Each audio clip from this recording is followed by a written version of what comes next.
እንግሊዝኛ መማር በጣም ጠቃሚ የሆነ ችሎታ ነው። ኢትዮጵያ ውስጥም ብትሆኑ ወይም ከኢትዮጵያ ውጭም ብትሆኑ እንግሊዝኛ ማወቅ ወይም ሰላምታ ራሱ ማለት መቻል በጣም የሚጠቅም ችሎታ ስለሆነ እሱን ነው ዛሬ በደንብ የምናየው።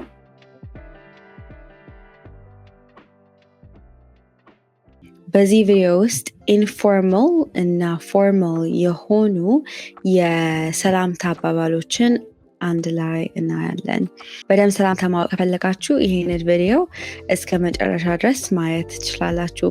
ሌላ ደግሞ ከዚህ ቪዲዮ መጨረሻ 3 የእንግሊዝኛ ቃላቶች እሰጣችኋለሁ። እነዚህን ደግሞ በደንብ መማር ትችላላችሁ እና በየቀኑ በደንብ በኮንፊደንስ እንድትጠቀሙት የምፈልገው ቃላቶች ስለሆኑ እነሱን አሳያችኋለሁ። ዛሬ ትንሽ ለየት የሚል ነገር ነው ያመጣሁላችሁ። ኢቨን እንዴት ቁጭ ብዬ እንደማወራችሁ ትንሽ ለየት ያለ ነው። ስለዚህ እኔ እናንተ ብትነግሩኝ በኮመንቱ ላይ ይሄንን እንወደዋለን ይሄንን አንወደውም ምናምን ነገር የሚል ብትነግሩኝ እኔም እያሻሻልኩ እንድመጣ እሱ በጣም ደስ ይለኛል። መጀመሪያ የምናየው ኢንፎርማል ግሪቲንግስ ነው። ኢንፎርማል ግሪቲንግስ ይሄንን ሰምታችሁ ሊሆን ይችላል። ይሄንን ሰው ሲል ኢንፎርማል ወይም ኢንፎርማል ግሪቲንግስ የሚለውን ነገር ሰምታችሁ ሊሆን ይችላል። ኢንፎርማል ማለት ወይም ኢንፎርማል ግሪቲንግስ ማለት ከጓደኞቻችሁ ጋር ወይም ከቤተሰቦቻችሁ ጋር ወይም በደንብ ከምታውቁት ሰዎች ጋር የምትጠቀሙት የእንግሊዝኛ ቃላቶች ስለሆኑ ነው። የመጀመሪያው ከኢንፎርማል ግሪቲንግስ ይሄንን በደንብ እናውቀዋለን። ስለዚህ ቶሎ እሱን አይቼ አልፋለሁ። የመጀመሪያው ኢንፎርማል ግሪቲንግስ ሄይ እና ሃይ ነው። ሃይ ፎርማልም መሆን ይችላል፣ ስራ ቤት ውስጥ መጠቀም ትችላላችሁ። ግን ሄይ የሚለው የመጀመሪያው HEA እሱ ብዙ ጊዜ የምትጠቀሙት ከጓደኞቻችሁ ጋር ከሆናችሁ ወይም ከቤተሰቦቻችሁ ጋር ከሆናችሁ ነው እንጂ ስራ ቦታ ላይ ያን ያህል ብዙ አንጠቀመውም። ሄይ እና ሃይ እነዚህ ጥሩ የሰላምታ መንገዶች ናቸው። የሚቀጥለው how's it going ነው። አሁን ከታች አስቀምጫለሁ።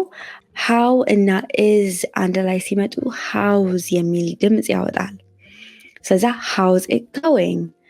how's it going? ቀስ ብዬ ልበልላችሁ። how's it going?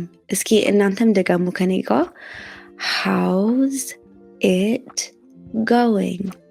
how's it going ማለት እንዴት ነሽ ወይ እንዴት ነህ እንደማለት ነው። ሰላም ነው ሰላም ነሽ እንደማለት ነው። በጣም ኢንፎርማል ነው። ለጓደኞቻችሁ ለቤተሰቦቻችሁ ማለት የምትችሉ ነገር ነው ማለት ትችላላችሁ። ይሄንን how's it going እና አንድ ሰው መጀመሪያ ስታገኟቸው how's it going ማለት ትችላላችሁ። በጣም ናቹራሊ እንዲመጣ በደንብ ተለማመዱት። በደንብ ይሄንን ፕራክቲስ አድርጉ። የሚቀጥለው ደግሞ ዋትስአፕ። ብዙ ጊዜ ዋትስአፕ ለሚል ሰምታችሁ ታውቃል ሊሆን ይችላል። ብዙዎቹ ሰዎች ዋትስአፕ ይላሉ። ዋትስአፕ የሚለው ዋት እና ኢዝ አንድ ላይ ስትመጣ ነው። ዋት እና ኢዝ አንድ ላይ ስትመጣ ዋትስ ይሆናል። ዋትስአፕ ዋትስአፕ። እስኪ ቀስ ብዬ ልበለው እናንተም ከኔ ጋር በሉት። ዋትስአፕ ዋትስአፕ። ጎበዞች።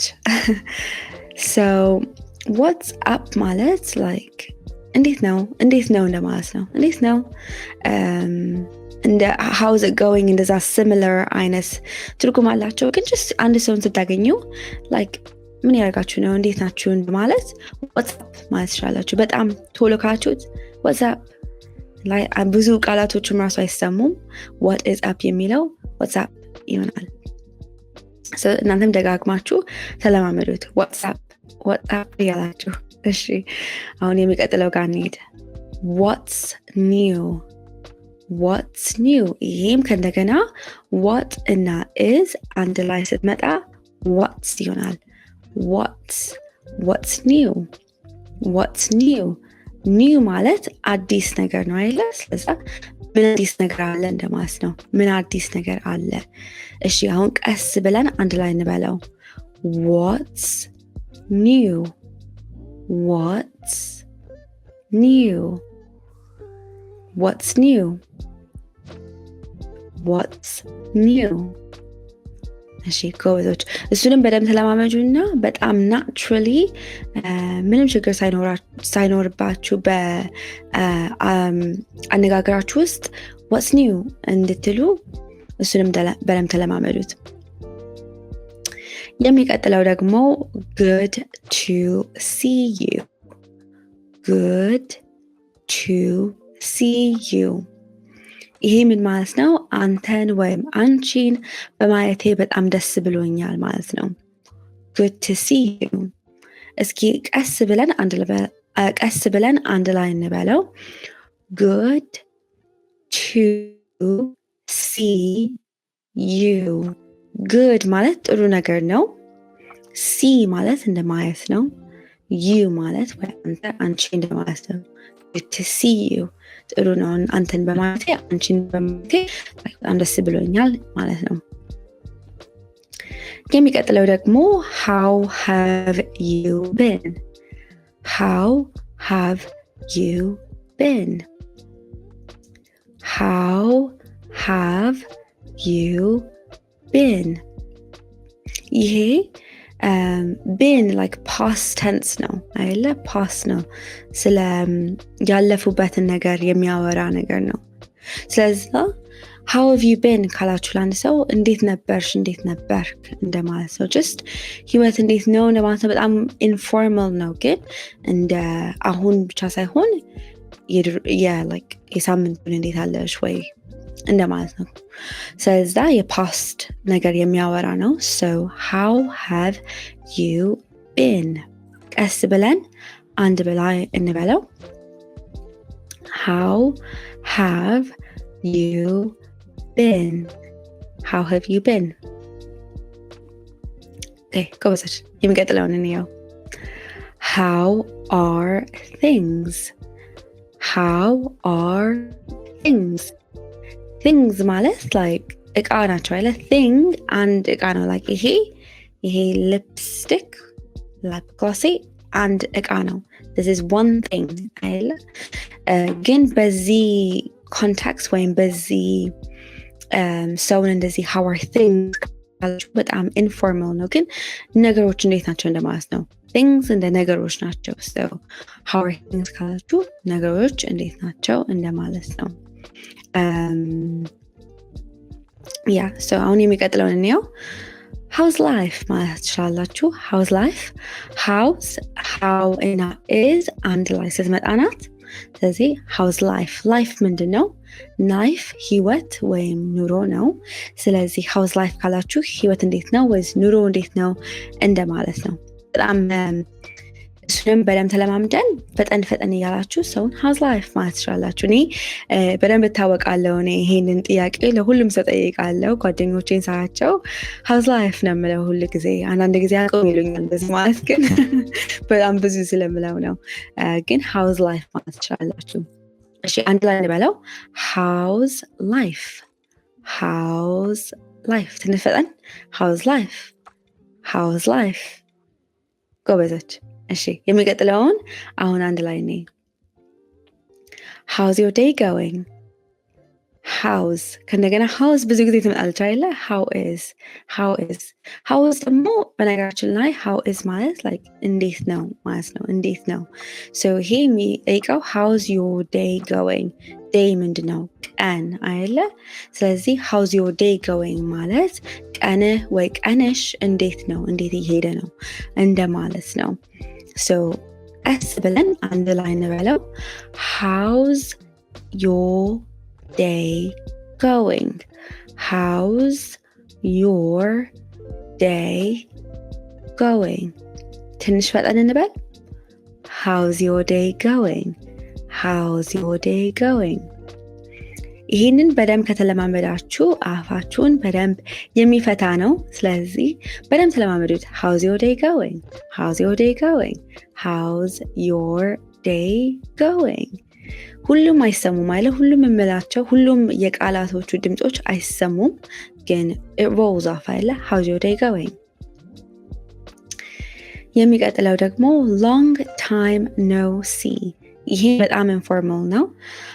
long time no see ካላችሁ ለአንድ ሰው ለረጅም ጊዜ አልተያየንም አልተገናኘንም ማለት ነው። see ማየት ነው አይደል? so እና long time ደግሞ ረጅም ጊዜ ነው። ስለዛ long time no see so አንድ ሰው ብታገኙ hey long time no see ካላችሁ ለረጅም ጊዜ አልተገናኘንም ማለት ነው። long time no see። እሺ ቀስ ብለን አንድ ላይ እንበለው። long time no see። long time no see. long time no see. long time no see. Okay, go with it. Next me. It's been a while. It's a minute. It's been a while ማለት like ረጅም ጊዜ ሆኗል ማለት ነው። It's been a while. ግን it's been a minute አሁን minute ስታዩ like አንድ ደቂቃ ነው አይደለ? እኔም ይሄ ወደዚህ ሀገር ስመጣ especially ለንደን አካባቢ ብዙ ሰዎች it's been a minute ይላሉ። ግን a minute ሲሉ like አንድ ደቂቃ የለም የሚያወሩት ለረጅም ጊዜ እንደማለት ነው። ለነሱ just ያካብዱ ነው። ግን አንድ ሰው it's been a while ወይም it's been a minute ካላችሁ አንድ ደቂቃ ማታ የለም it's been a minute ለረጅም ጊዜ ነው። ሁለቱም አንድ አይነት ትርጉም አላቸው። በጣም ለረጅም ጊዜ አልተገናኘንም ወይ ረጅም ጊዜ ሆኗል እንደማለት ነው። so it's been a while, it's been a minute። እሺ ቀስ ብለን አንድ ላይ እንበለው። it's been a while. it's been a while. or it's been a minute. it's been a minute. beautiful. ጎበዞች።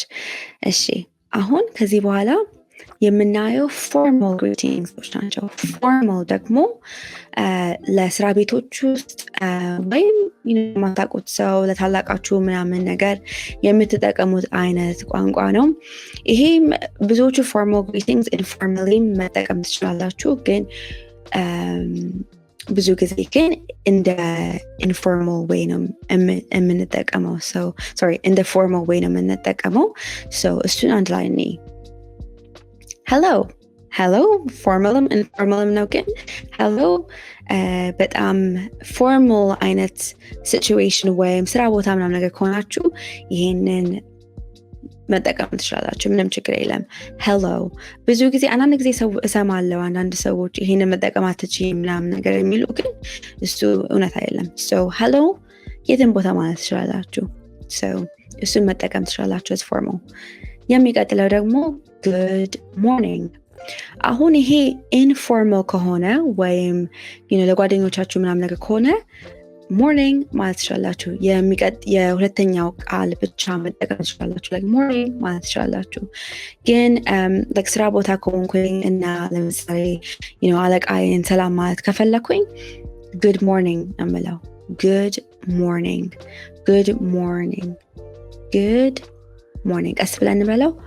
good morning good morning like ደህና አደርክ ወይ ደህና አደርሽ እንደማለት ነው።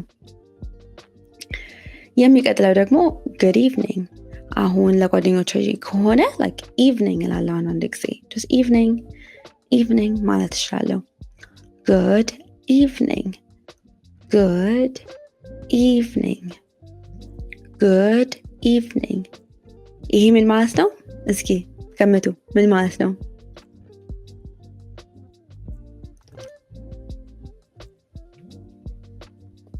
እንደምን አመሸ እንደማለት ነገር ነው። የሚቀጥለው ደግሞ it's a pleasure to meet you. it's a pleasure to meet you። ይሄ ብዙ ጊዜ የምጠቀመው ስራ ቦታ ውስጥ ነው። አንድ ሰው የመጀመሪያ ጊዜ ሳገኛቸው ይሄንን የምጠቀሙት by the way it's a pleasure to meet you ስለሆነ meet ማለት መገናኘት ነው። የመጀመሪያ ጊዜ ስትገናኙ ነው። አንዳንድ ጊዜ ሰዎች it's a pleasure to meet you ይሉኛል ከ2-3 ጊዜ ካገኙኝ በኋላ።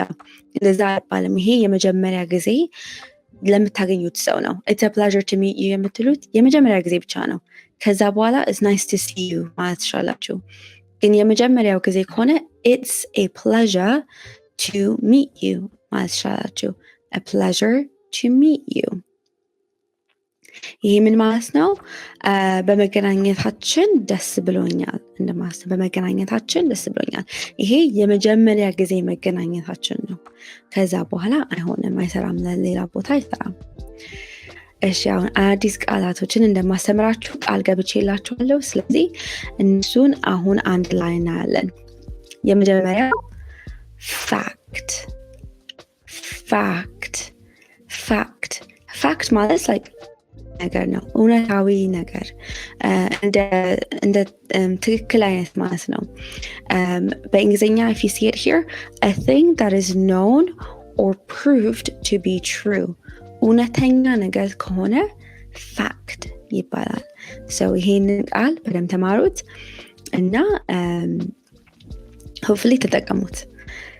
የሚቀጥለው ደግሞ ይህንን ልታውቁ ትችላላችሁ፣ ግን ካላወቃችሁት ይሄ በጣም ኢምፖርታንት የሆነ ቃል ነው። yesterday ማለት ትላንትና ማለት ነው። በእንግሊዝኛ on the day before today፣ ትላንትና እንደማለት ነው። yesterday ቀስ ብዬ ልበለው፣ አንድ ብላይ እንበለው። yesterday okay። የሚቀጥለው ደግሞ neighbor ይሄ ትንሽ ቸግራ ላይ አንዳንዴ ይሄን ማለት cuz ነው እስኪ ቆይ neighbor በእንግሊዝኛ a person living next door to or very near the speaker or person referred to። neighbor ማለት ጎረቤት ማለት ነው። ጎረቤቶች neighbor ጎረቤቶች ከሆነ neighbors፣ ጎረቤት ከሆነ ደግሞ neighbor singular። neighbor ቀስ ብለን በለው። እሺ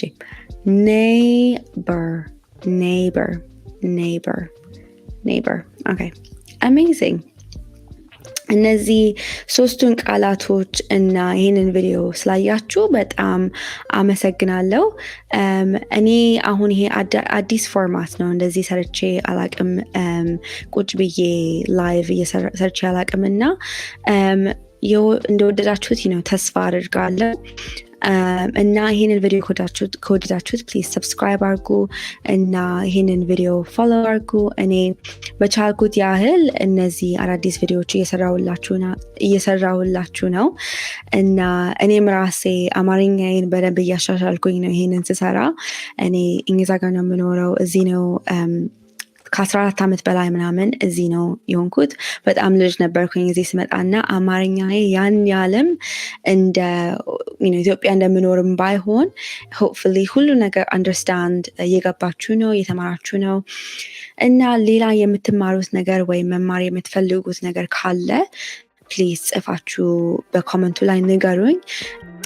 ሌላ ደግሞ ሌሎችን ሀረጎች ምናምን ነገር መማር ከፈለጋችሁ እዚህ ጋር ከነካችሁ ሀረጎችን መማር ትችላላችሁ። ሌላ ደግሞ አዳዲስ ቃላቶች መማር ከፈለጋችሁ በዚህ በኩል ወደ 150 ከ150 በላይ አለ በዶክመንት ውስጥ 150 የእንግሊዝኛ ቃላቶች ጽፌ በአማርኛ ተርጉሜ አስቀምጬላችኋለሁ። እሱን እያያችሁ በደንብ ተማሩ። እኔ በጣም ደስ ብሎኛል ይሄን ስለምሰራላችሁ እና በሚቀጥለው ቪዲዮ እንገናኛለን። እሺ ቻው።